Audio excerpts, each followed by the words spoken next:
let's get on the track here of where you're at and getting to that point where you can get the cabin. So I want to begin our conversation with, 4 years ago we were trying to figure this pandemic out. I know up in Seattle, especially, it was an epicenter.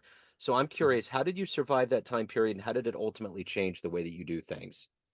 Oh, COVID. Yeah, well, when COVID started, I'm 25 now. I was 21. And I didn't really start doing anything with my life until I would say I was 23. So I think like most people, it just kind of caught me off guard and I wasn't sure what to do with it. But I'll say COVID was, and this does hopefully doesn't sound morbid, but it was one of the best things to actually happen to me. Um, Funny enough, those stimulus checks that are controversial, they actually helped me start my business and they helped me start my paying off all my debt. They also helped me get my first car too. So COVID was really a catalyst for the starting of this life that I've built with paying off all my debt, building my business, taking those first steps. So in a weird way, COVID was actually something that really helped me. I was working a retail job for Kroger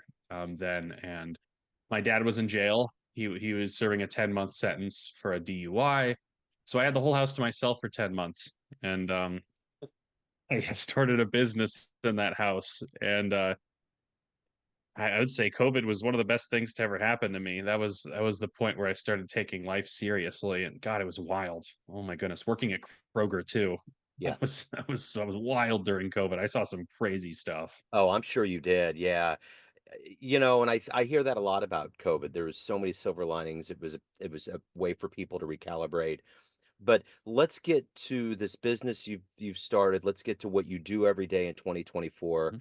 I know there was real estate and you got a successful YouTube channel, but I'm going to put you in front of a bunch of third grade students at career day and one of the kids says, "Hey, what do you do for a living?"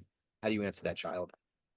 Oh, what do I do for a living? Well, I think with a lot of entrepreneurs and people who are trying to build something big, I feel like that answer changes every single season in a small way. But essentially, what I do with my business, so I hold my real estate license. I've been in real estate over a year now, and I connect buyers and sellers of all forms of real estate, residential, luxury, commercial land, and I consult those people, purchasers or sellers, and I consult them through that process. And then I connect them with agents in my network. And that is how I make my primary source of income. So I'm a connector of people. So I am kind of like a boutique version of what Zillow is. Zillow does the same thing I do. They're just the largest purveyor of that. I connect people together. That is simply put what I do. I am a relationship builder and connector, and I help people get the best deals on their purchases and the best deals on their sales by purveying and selecting really high quality agents. So, a great example of that would be right down the road, a couple miles here, a couple selling their house for around $1 million. They came to me about 6 months ago and they had heard about me and they said, "Hey, we want you to go ahead and consult us through this, get us paired up with an agent, get this house sold so we can travel the country." They're going to be empty nesters. So people come to me through YouTube, through my podcast, they hear about me. There's not many people in real estate that do what I do, and I help them along with that journey because real estate is really confusing and convoluted and mistakes are expensive. So yeah, relationship building, consulting, networking through real estate. It's complicated, but that's the easiest way to explain it to you.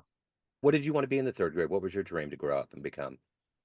Oh man, I wanted to be like LeBron James, but I'm 6'3", not 6'8", and my vertical was not 42 inches. It was like 34. Yeah. So I wasn't going to be LeBron.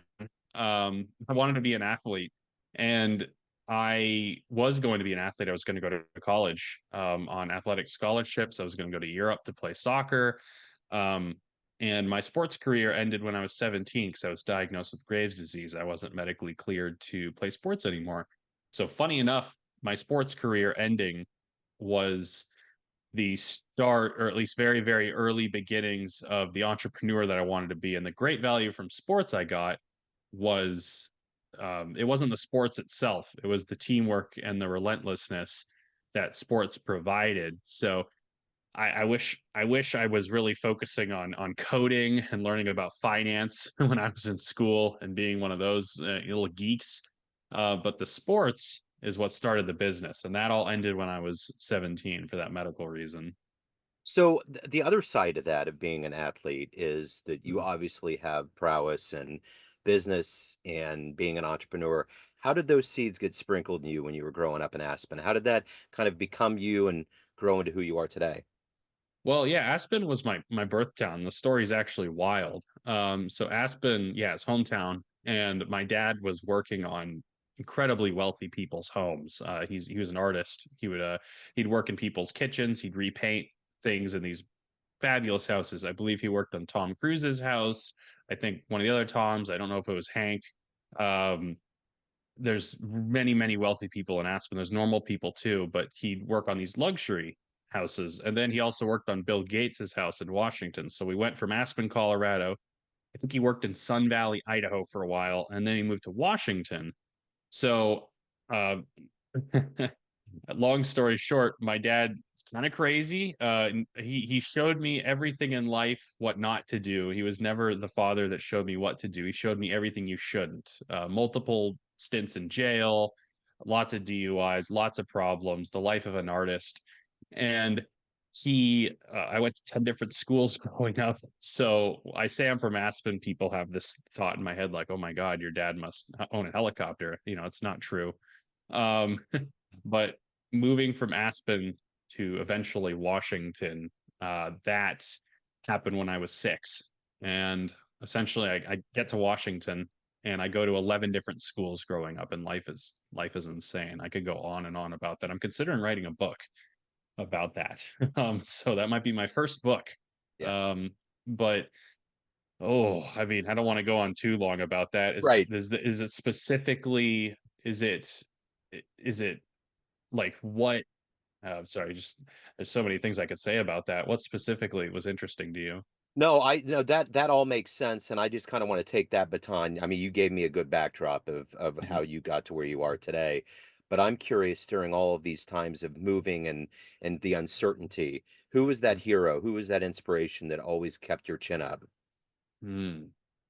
Yeah, it's tough to say. Early on, I used to have this problem of comparing myself to athletes, which is always a problem. And I've learned now in business to never compare yourself to your heroes. But I honestly think, in a cheesy way, my hero when I was young was my future self. I was always looking towards who is future Sage going to be. And because my early childhood and teenage years were so chaotic, so wild, just crazy child protective services, foster care, all this crazy stuff. Um, it was always myself. It was always who is Sage going to be when he's 21? Who is he going to be when he's 25? Who's he going to be when he's 40? So it's always future me. That's who I look to because I didn't really have incredible people to look to when I was young. So if you could meet one person alive on the planet right now that you find fascinating, who would that be? Who would you love to meet and talk to? Well, the funny thing is, I actually got signed as an actor during COVID too. I always wanted to be an actor in high school, and I never took that leap. So I actually got signed by my first agent in Seattle. It's a commercial agent. It's not like a theatrical agent or like a film agent. So I became an actor. I worked on commercials, short film, stand-in roles. And I gotta say, I would love to sit down with Matthew McConaughey. Um, I read his book Green Lights. I've seen him in all my films. He's a fascinating person to me. And if you read his book Green Lights, him and I have a pretty similar story. So I would love to sit down with him. And I think that I will. I think I will sit down with one of my heroes as this brand, as what I'm building grows, the YouTube, the podcast, all these things. I sincerely, I might be crazy for this, but I think somehow, some way, I'm going to meet Matthew. I don't know when, but that is probably one of the top people I want to sit down with and chat. That's the right thing to think, and that's the right thing to say for sure. Um, so I'm curious as an athlete, as someone that obviously likes sports, if you could get into a time machine and go see one game, where are you going? Ooh, that's a good question. Where am I going? Ooh, anywhere in the world?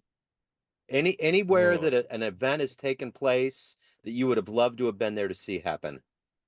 Oh, any sporting event. Oh, I'd have to say the first Olympics would be great. That might be a little dangerous. That might be a little crazy, but I wouldn't mind going back. What was that, like 2000 years or something like that or more? Yeah. A modern day sporting event. Oh, I would have loved to have been there during the Broncos Seahawks Super Bowl.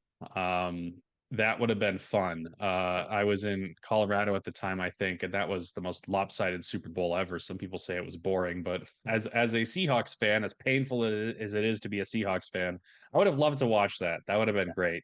Yeah. So, what is your motivation to do the work that you do? You've obviously had to overcome a lot. There's a lot in your past that you had to put behind you to become who you are today. What gets you up every day? What motivates you to want to grow and to get to a better place?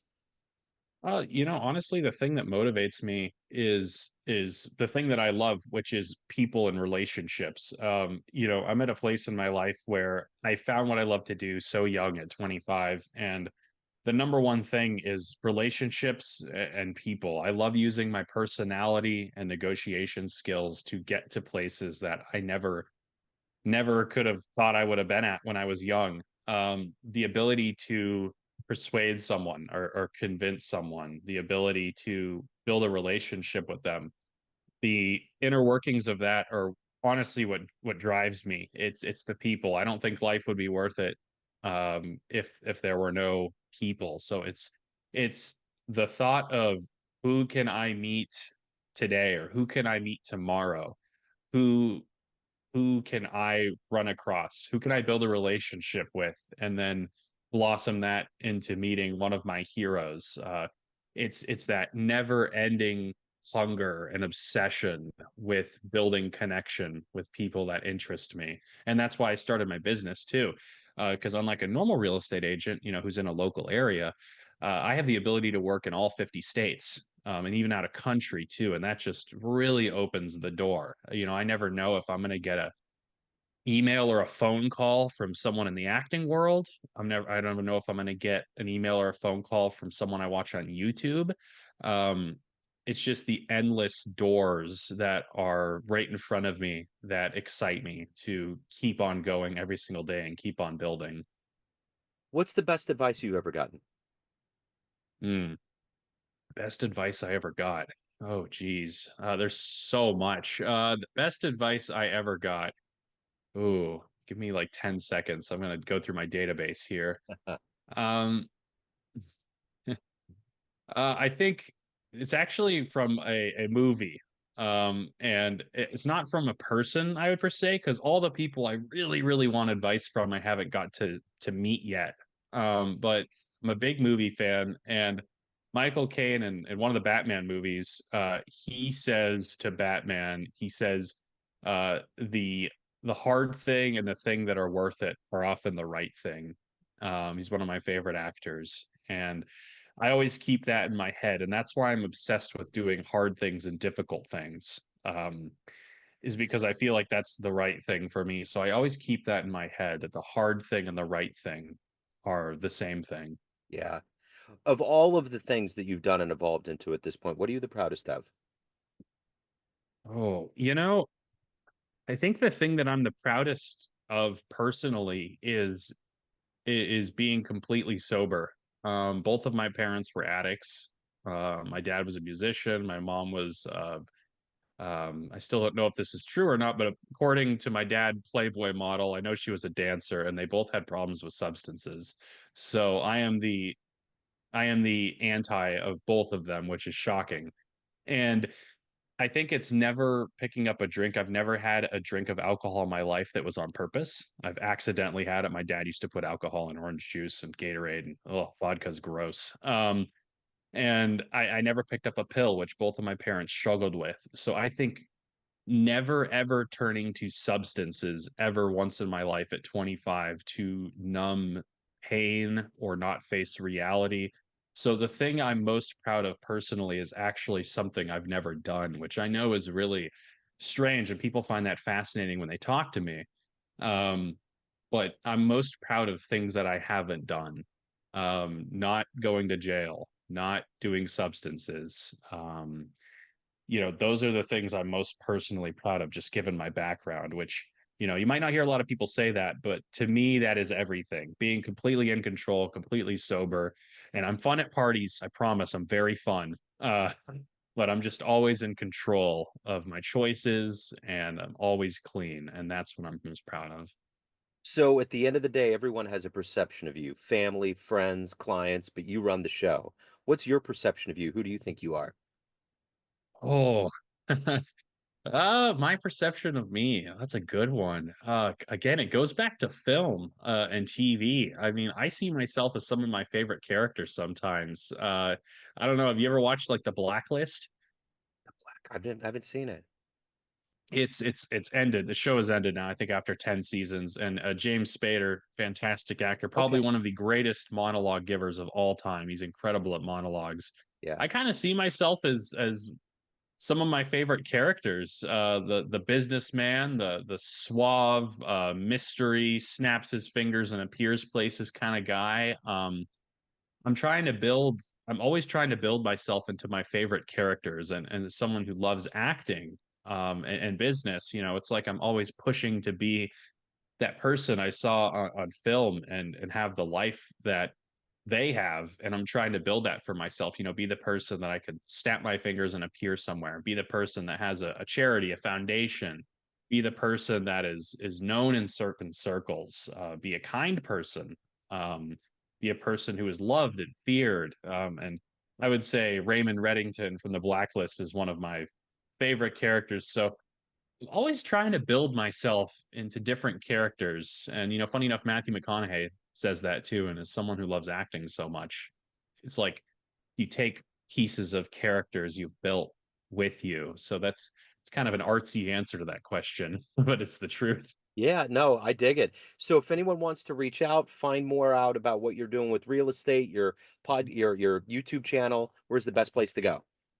Well, there's so many ways to get a hold of me. Working in real estate, my information's public, which is a blessing and a curse. But so you can find my YouTube channel. It's pretty small right now, and strategically, my editor and channel manager, we've done that on purpose. We release a video every single week. So there's 25 videos coming for the rest of the year. We just started it. You can find me on YouTube at Sage Weiss.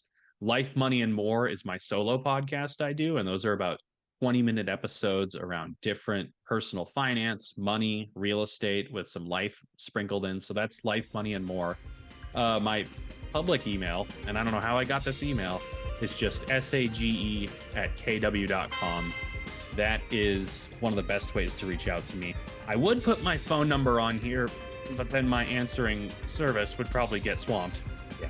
So you can just Google that and my phone number will show up. You can Google my name and boom, my cell number is there. So I'm very accessible. There's a lot of ways to get a hold of me. Absolutely. Sage, this has been wonderful. Thank you for your story, your tenacity. Best of luck with everything. Thank you, Joe. Thank you for having me. Yes, sir. Thank you.